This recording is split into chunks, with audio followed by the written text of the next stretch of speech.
Welcome to The Debate, where we delve into the profound ideas and complex concepts explored in NeonKore Media's The Deep Dive. Today, we're confronting a truly central question. It resonates across multiple episodes of the series, particularly those addressing what's been termed the intimacy hustle and the burgeoning world of solo online content creation. Our core question is this. When visibility itself becomes the main currency, and our intimate connections are increasingly mediated, monetized, and even synthesized by digital platforms, what are the long-term consequences for human connection and identity?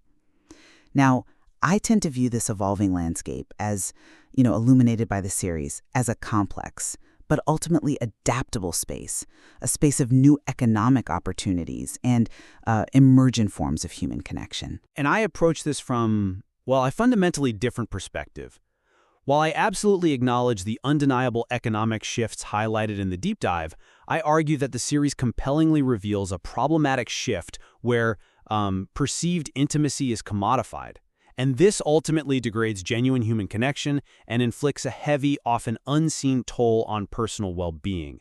We're really examining what happens when the very essence of human interaction becomes primarily transactional. Right. And to elaborate on my position, it's true that the intricate nature of digital intimacy is undeniable, but I want to emphasize the significant agency and, frankly, the sheer economic opportunities these new digital economies offer. This is something the deep dive explores extensively. I mean, consider the scale. Platforms like OnlyFans boast over 90 million registered users, a billion-dollar valuation. Chatterbait sees, 450 million monthly visits? These platforms didn't just appear. They provided a crucial lifeline for countless individuals. This was particularly evident during social media purges and, profoundly, throughout the COVID-19 pandemic. Just think, in March 2020 alone, OnlyFans witnessed an astonishing 3.5 million new signups and 60,000 new creators. This direct-to-consumer model allows creators to set their own paywalls, typically $5 to $50 a month, earn tips, sell pay-per-view messages, fostering a new kind of financial autonomy. What the material also powerfully illustrates is that the so-called solo male hustle is anything but easy money. No. Instead, it's presented as a demanding craft that requires a truly shrewd business mindset. Successful creators, as the series shows, they prioritize strategic planning, thinking about the thumbnail and title first, even before a shoot. They master technical skills, often emphasizing audio quality over crystal clear video, expertly using specific lighting like ring lights and RGB LEDs to set a mood. And they hone a unique performance artistry that demands erotic control and the crucial technique of eyeing the camera to create that personal bond. This is, in essence, a sophisticated new form of skilled labor and entrepreneurial spirit emerging in our digital age. Your emphasis on agency and economic opportunity is certainly a prominent aspect of these discussions. It is. However, I find it difficult to reconcile with the profound human cost that the episodes in the deep dive so meticulously document. My contention is that this landscape, while offering economic realities for some, ultimately commodifies perceived intimacy, leading to a degradation of genuine human connection and, a heavy toll on personal well-being. The series delves into the immense emotional labor involved in performing closeness, citing creators who describe pretending to care, meticulously remembering fan details across literally hundreds of DMs, and maintaining constant responsiveness even when they're totally exhausted and burned out. This activity, for me, fundamentally reduces authentic human interaction to a transactional, parasocial relationship, that one-sided bond where a fan feels an intimate connection to a performer who in reality doesn't know them. It strips it of genuine depth and reciprocity.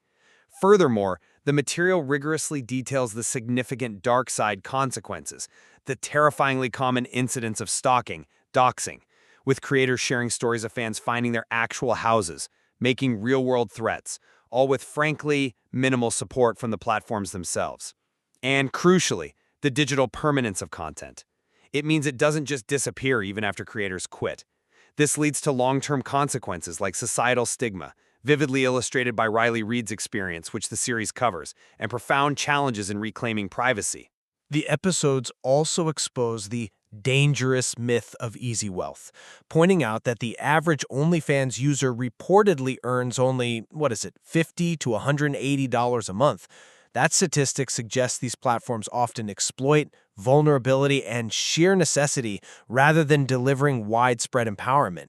Particularly, I'd add for male creators who must navigate accusations like gay baiting, blurring their personal identity for what becomes essentially a business decision.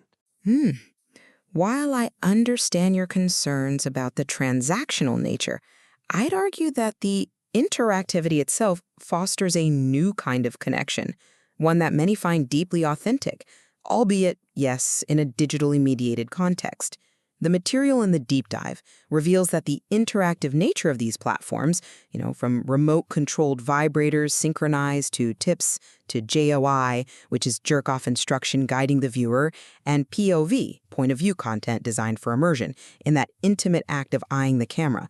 These create genuinely new, immersive forms of connection. Even if there's a performative aspect, these interactions are genuinely valued by consumers. They fulfill deeply human desires for attention and validation in a digitally adapted context, offering a new kind of, say, boyfriend experience that wasn't possible before. Isn't this an evolution of how we engage rather than just an erosion? That's a compelling argument for the perception of connection. I'll grant you that. But I question whether fulfilling a desire for attention, even through these new interactive means, truly equates to genuine human connection. What the series extensively documents is a performance of intimacy, an illusion that, for me, ultimately degrades the authenticity of human interaction. The immense emotional labor you mentioned, where creators are essentially pretending to care, managing hundreds of DMs to maintain a transactional bond, that feels less like evolving connection and more like a significant emotional drain. It fundamentally reduces human depth and empathy to a marketable act, turning genuine emotional investment into, a commodity. The interactivity might be new, yes, but the human cost of simulating connection remains incredibly high. I agree that emotional labor is a factor, a significant one. But let's re-examine the economic dimension for a moment. The series really highlights how these platforms provided a critical lifeline, particularly during the pandemic lockdowns, when traditional jobs just vanished overnight from millions. The success stories, which, yes, undeniably require significant entrepreneurial hustle, demonstrate a legitimate form of work. If we look at this through the lens of labor, isn't the ability to monetize one's skills and body on one's own terms, bypassing traditional intermediaries, isn't that a significant step towards economic agency? Moreover, the discussion in the deep dive around decriminalizing sex work suggests the path to further legitimize this labor, allowing individuals to access vital safety nets and protections often denied to those in precarious work. I concur that the immediate economic relief these platforms offered during moments of crisis, like the pandemic, was undeniable for some individuals. However, the material compels us to look beyond that immediate benefit to the deeper systemic issues at play. Your argument for widespread economic empowerment feels challenged by the series' findings that expose that dangerous myth of easy wealth. The stark reality is often low average earnings for most creators. Again, typically between $50 and $180 a month.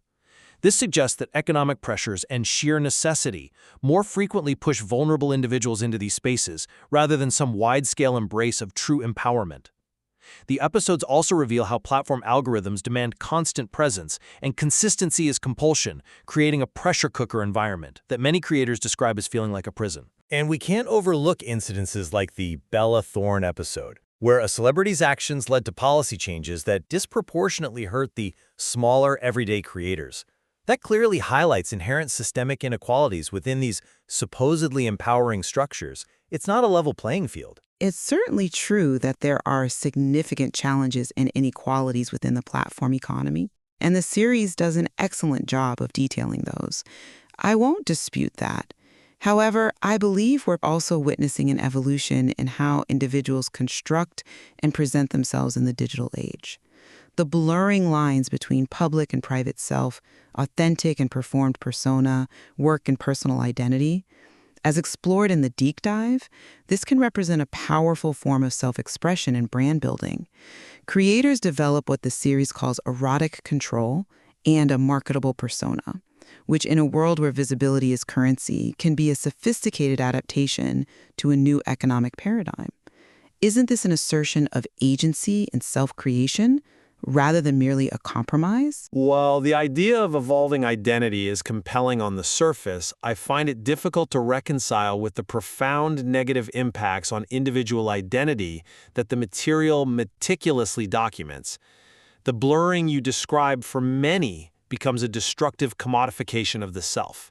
The constant need to perform a digital sex symbol or navigate ethical dilemmas, like the gay-baiting accusations straight creators face, that fundamentally distorts personal identity, often leading to significant psychological distress. Furthermore, the digital permanence of explicit content makes it impossible to fully shed, a point the series drives home with immense clarity. This results in lasting stigma, profound anxiety, and significant challenges in personal relationships and future employment. The pervasive self-sexualization observed on platforms like Twitch, also detailed in the series, further highlights the societal and personal compromises, particularly for women and young people. For me, it indicates a deeper erosion of identity rather than some liberating evolution. I see why you underscore the long-term challenges. And yes, the material provides ample evidence for that perspective. Yet, looking ahead, the deep dive also acknowledges the rapid advancements, things like VR camming, AI clone streamers, even AI companions like infatuated AI.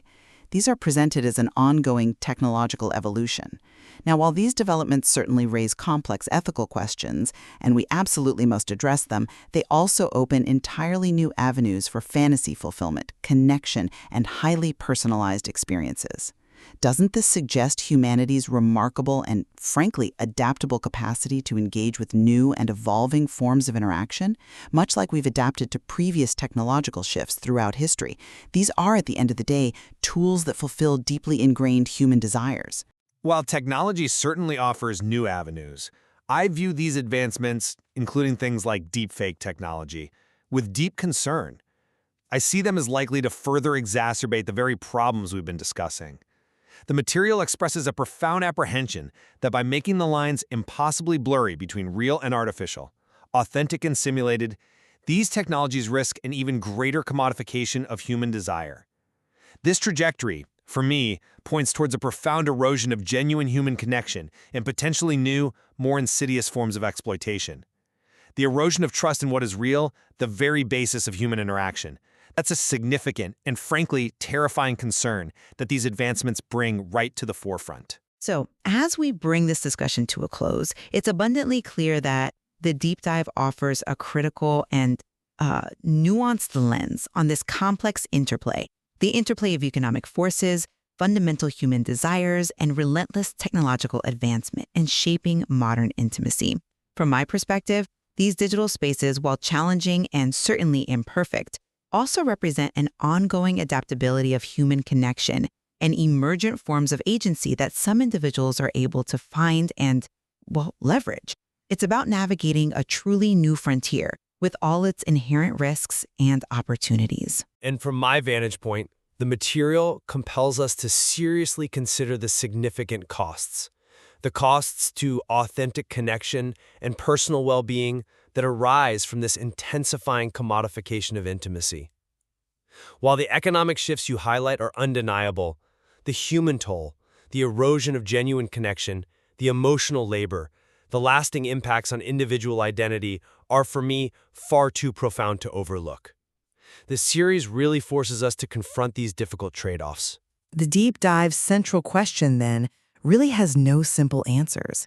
It leaves us, and you the listener, to form your own conclusions about what truly constitutes genuine human connection in this rapidly evolving digital landscape. Absolutely.